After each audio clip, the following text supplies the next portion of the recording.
Inilah kisah tentang duel diam-diam yang mengguncang dunia sepak bola Eropa. Dalam dunia sepak bola, tak semua duel ditentukan oleh adu fisik atau sorotan media. Salah satu yang paling mengejutkan adalah pertarungan antara maestro Italia Andrea Pirlo melawan motor tempur Korea Selatan, Park Ji-sung.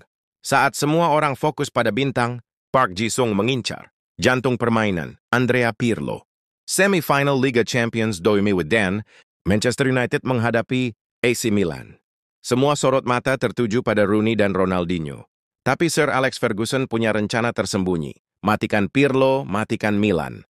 Andrea Pirlo, sang arsitek serangan Italia, dibuat seperti bayangan oleh Park.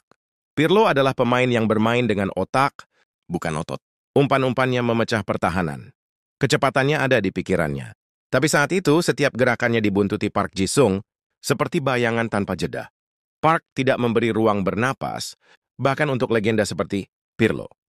Tak seperti pemain lain yang menjaga dengan sesekali, Park mengikuti Pirlo kemanapun ia pergi ke belakang, ke sayap, bahkan saat Milan menguasai bola. Pirlo kehilangan ritmenya. Apa jadinya maestro tanpa panggung?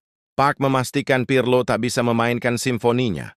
Dalam pertandingan itu, Pirlo tidak punya waktu untuk berpikir, apalagi melepaskan umpan panjang yang biasa memanjakan striker. Park memutus semua jalurnya. Ini bukan hanya duel teknik, tapi duel mental dan stamina. Park dikenal sebagai pemain dengan stamina luar biasa. Ia bisa berlari 90 menit tanpa henti. Ferguson tahu hanya pemain seperti itulah yang bisa mematikan pemain secerdas Pirlo. Banyak yang tidak sadar, Park bukan sekadar pelari, ia pelacak jenius. Strategi Ferguson sukses besar. United menang 4-0 di leg kedua, dan banyak yang tak sadar bahwa kontribusi Parklah yang membuat Milan lumpuh. Bahkan Pirlo sendiri mengakuinya dalam autobiografinya. Dalam bukunya I Think Therefore I Play, Pirlo menulis bahwa ia bahkan masih terbayang wajah Park Ji-sung yang menempelinya sepanjang pertandingan.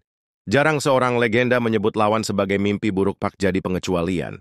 Park Ji-sung bahkan ikut aku ke toilet, canda Pirlo dalam bukunya, sebagai bentuk pengakuan betapa ketatnya penjagaan yang ia alami malam itu.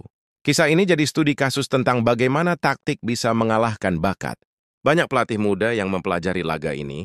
Sebagai contoh bagaimana strategi bertahan bisa mengubah dinamika pertandingan. Park tak mencetak gol, tapi dialah pencetak perubahan. Dalam pertandingan itu, Park tak melakukan dribble mewah atau gol spektakuler, tapi kontribusinya menjadi kunci kemenangan. Sebuah bentuk kerja tak terlihat yang menentukan hasil.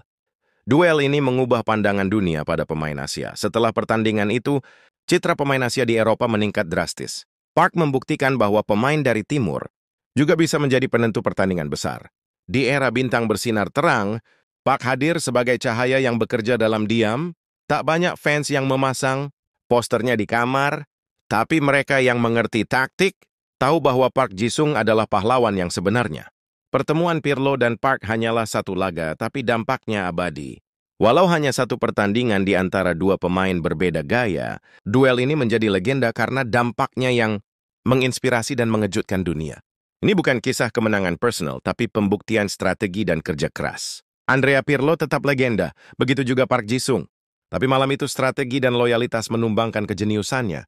Itulah keindahan sepak bola, tak selalu yang paling berbakat yang menang, tapi yang paling siap